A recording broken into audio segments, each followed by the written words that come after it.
બાપુ મારે ને તમારે બધાને યાદ કરવા પડે. એવા મહાપુરુષોની આ ધરતી છે. હું તો આખું હિન્દુસ્તાન રખડીને બેઠો છું મિત્રો. તમે જુઓ દુનિયામાં આંટો મારો, દુનિયા જોવા જેવી છે, બાકી વાતમાં કાંઈ છે નહીં. આપણું એક કચ્છ કાઠિયાવાડ ને સૌરાષ્ટ્ર બાપુ એવા ધર્મના વાવટા ફરકે છે ને, પૈસા દઈને હાસું નથી ખાવા દેતા, આ મફત ખાવા દે. બોલો, ઈ દેશ છે આપણો, ઈ ધરતી છે.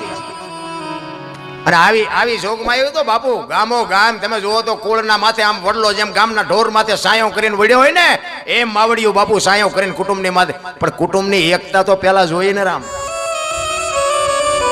મારી તો એક જ ભલામણ હોય છે ગમે ત્યાં પ્રોગ્રામમાં જાઉં ને, કે કુટુંબ પરિવારમાં એકતા રાખજો, વ્યસનથી થોડાક આઘા રહેજો, અને મેઇન મુદ્દો મા બાપની સેવા કરજો. બસ, બાકી હું બીજું કહેતો નથી. આ કથા એવું કરો છો એ સારું છે, બંધ આ ખોટું છે એવું નથી કહેતો, પણ આ કદાચ નહીં કરો ને તો હાલશે. પણ મા બાપની સેવા, કુટુંબની એકતા અને વ્યસનથી થોડાક આગા બાપુ જિંદગીમાં કોઈ દી મોડો દી ન ગઈ આપણી ગેરંટી. આખી દુનિયામાં બાપુ બધું આમદામ ને ઠામ છે, પણ અંદર ભડકાશે. એનું કારણ એક જ છે કે બાપુ મા બાપને રાખવા જ કોઈ રાજી નથી. મા બાપ જેવા બાપુ ભગવાન કોઈ છે નહીં. ભલે તમે જાઓ આખી દુનિયામાં ફરો હરો મોજ કરો, બાકી મા બાપનું જો કાળજું બળ્યું ને જિંદગીમાં કોઈ દી ક્યાંય તમારું ગાડું હાલે નહીં, આપણી ગેરંટી. સારી એટલા માટે જ કહું છું કે સારા સંતાનની જરૂર છે, અને સારા સંતાન માટે સારી જનેતાની જરૂર છે. હારી મા વગર બાપુ હારા દીકરા કોઈ દી ન થઈ શકે. ધરાવીને ધાનનો નીપજે ઈ કોડવીને માડું ન હોય, જેહળ જકરા નીપજે જેની જનેતા હોથલ હોય. હારી મા વગર બાપુ કોઈ દી હારા દીકરા ન થાય. હું તો જ્યાં જાઉં ને આ બહેનોને ખાસ ભલામણ કરું છું કે તમારે થી ન જ હારા દીકરા થાય. ભાઈઓના કોઈ નેઠા નથી, એમાં હું આવી જાઉં. ઘરમાં કઈ વાત કરે, હોંસરીમાં કઈ કરે, ફળિયામાં આવે તો આપણે એમ ઘરમાં બોલ્યો દીવડો છે જ નહીં. જ્યાં જ્યાં ધર્મ ધ્રુજો ને, જ્યાં પુરુષ નથી પૂગ્યો, કે બાપુ દેશની આબરૂ દીકરીઓ રાખી, તમે કહો તો હવાર સુધી દાખલા આપો. જ્યાં ધર્મ ધ્રુજો પુરુષ પૂગી ન શકે, પુરુષ જ્યાં થાકી ગયો, ત્યાં બાપુ આ દીકરીઓ હાથમાં લગામ લીધી કે તમે બેસી જાઓ બાપુ, તમે કહો તો કયો એટલા દાખલા આપો.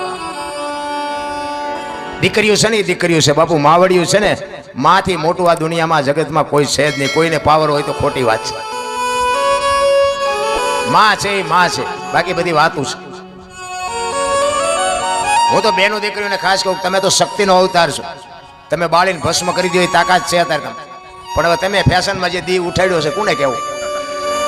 હા, મારી વાતો તમને કડવી લાગશે થોડી 100%, પણ તમને ન સારું લાગે તો મને ન બોલાવતા, ન સીતારામ કરતા, પણ માવડિયું દેહના પ્રદર્શન ન હોય. શું તમારે સાબિત કરવું છે આ દુનિયાની પાસે? તમે તો જોગમાં આવ્યું છો બાપુ. મહાપુરુષોએ કીધું છે, એક સંપત્તિ, એક સ્ત્રી અને એક અનાજ ઉપરથી કોઈ દી પડદો હટવા ન દેવાય બાપુ, જો આની કિંમત ન ઘટાડવી હોય તો. આ મહાપુરુષોના શબ્દો છે. દીકરીઓને તો હું ખાસ વંદન કરીને કહું છું કે માવડિયું, મારી વાતો થોડી કડવી તો તમને લાગશે, પણ આ દુનિયામાં જે બગાડ જોઈ છે ને, અંદરથી બાપુ આત્મો કકળે છે. ઘરે તમારી ભલી થાય, તમારી આ તમારું કામ છે. પણ કોને કેવું? ચંપલ લીલા હોય, કપડા લીલા, બંગડી લીલી, નખ લીલા હોય, કપાળમાં સાંડલો લીલો, માથે હેથો લીલો, આપણે ધરોડી ઉગી લાગે. લીલા હેથા પૂરવાના હોય છે, કાં તો કાળા સાંડલા. ભગવાને થોડુંક સાંભળું ધોળું આપ્યું હોય ને તો સાંડલો કાળો ઠપકેલો. કાળા સાંડલા કોઈને આશા હોય?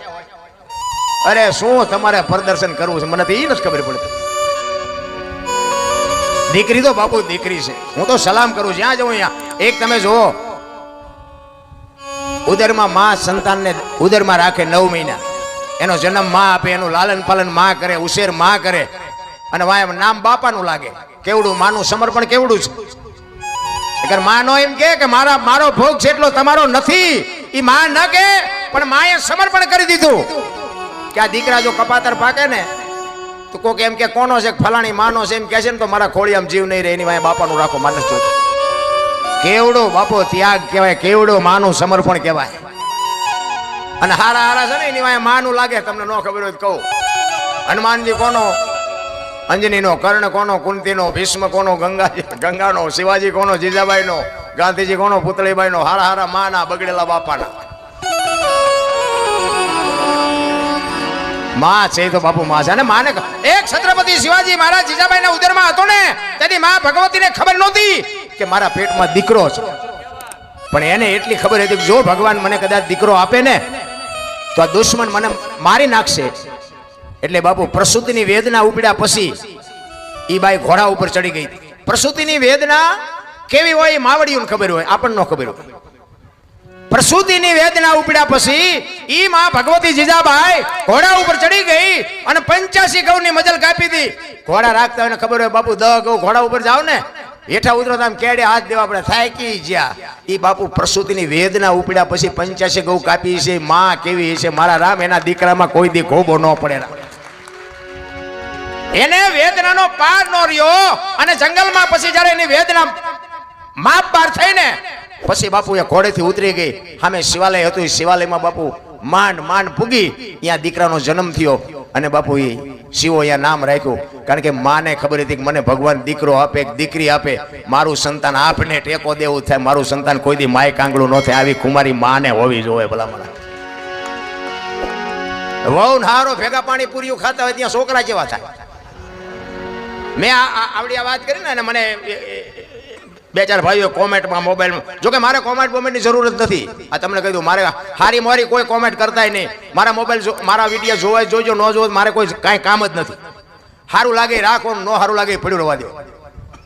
મારે એમાંથી કોઈ કમાણી કરવાની નથી. મને ભગવાને હું હાશમી ન કહું એટલું આપ્યું છે. આ બધા મારો ડાયરો પૂછો તમે. મારી પાસે જમીન જાગીર ગાયો ભેંસું ઘોડા બધું છે, કાંઈ ઘટતું જ નથી. આ કોમેન્ટ વાળા શું મને કપાળ દેવાના હતા? એમાં શું આવે? 500 રૂપિયા આવે તો કે તમારે એટલા કાગળિયા કરવાના, ના સહી કરવાની, આધાર કાર્ડ દેવાનું, ચૂંટણી કાર્ડ દેવાનું, ફોટા દેવાના. હવે આ ગજમારી કરવી એના કરતા એમ કહેવાય કે તું જ વાપરી નાખીને મજા કરીને. એ કોમેન્ટ 2-4 આવી હતી ને, એ કે આ તમે કહો છો કે વહુ ને હારો બે ભાગા પાણીપુરીઓ ખાય તો કે બાપ દીકરી ઘોડે રહેતા હોય તો પછી કે ભેગા પાણીપુરી ન ખાય. તમને લાગે હે અત્યારે વહુ ને હારો? ભલે હું એવું નથી કહેતો, આ લાજ નીકળી ગઈ છે, લાજ કાઢતા નથી કોઈ. એટલે સસરા હોય એ વહુ પાણી મગાવતા હોય, વહુ એ સસરાને બોલાવતા હોય, આપણે રાજી છીએ, એમાં મને કઈ વાંધો નથી. પણ હું કહેવા એ માંગુ છું કે તમને એવું લાગે છે કે અત્યારે સસરા હોય દીકરી ઘોડે રાખે વહુ ને? તમને લાગે છે કે નકરી કોમેન્ટો કરતા જ આવડે છે? અને બુદ્ધિશાળીના દીકરાઓ તો આટલો બધો બગાડ છે તો અટકાવો ને. અમુક વાતો આ બોલ્યા જેવું જ નથી. ભલા મને આખી દુનિયાને ખબર છે. આપણા ગઢ આવ્યા ગેલ હાગરા હતા કે લાજ કાઢ્યા વગર. હજી આજે બાપુ રાજસ્થાનમાં તમારું કચ્છ હજી સારું છે. આ કચ્છમાં શું તમારા વખાણ કરવું એવી વાત નથી. કચ્છમાં હજી સારું છે. બાકી અહીંથી વ્યા જાઓ 500 કિલોમીટર, તમને ખબર જ ન પડે બેન હાલ્યા આવે છે, ભાઈ હાલ્યા આવે છે. સારું છે, હજી સારું છે. અને હું તો એમ કહું છું કે એટલી મર્યાદા રાખજો કે આપણી પેઢીને બાપુ ડાઘ ન લાગે. જીવન મળ્યું છે ને બાપુ, જે પરંપરા હતી ને એ પરંપરાને ભૂંવા મળ્યા બધા, સંસ્કૃતિને ખતમ કરી નાખી ભલામણ. અને અત્યારના બધા આ ગઢા ડોવા હોય ને કે તમને ન ખબર પડે, તમને અત્યારની આ પ્રજા થોડી ભણી જાય છે ને તે બહુ હામું નથી ટકાતું. બોલ એટલે આ નહોતી ખબર એટલે 100 વીઘા રાખી હતી, તું 10 વીઘાના ઉલાળિયા મીડિયો કરવા નથી ખબર પડતી અમને.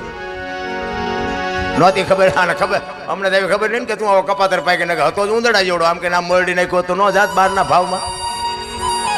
અમારી તો કઈ કાંઈ આતી તારી ઉપર કે દીકરો મોટો થઈને અમને કઈ કમાઈને દેશે અને અમારી સેવા કરશે, એ હાટું મોટો કર્યો.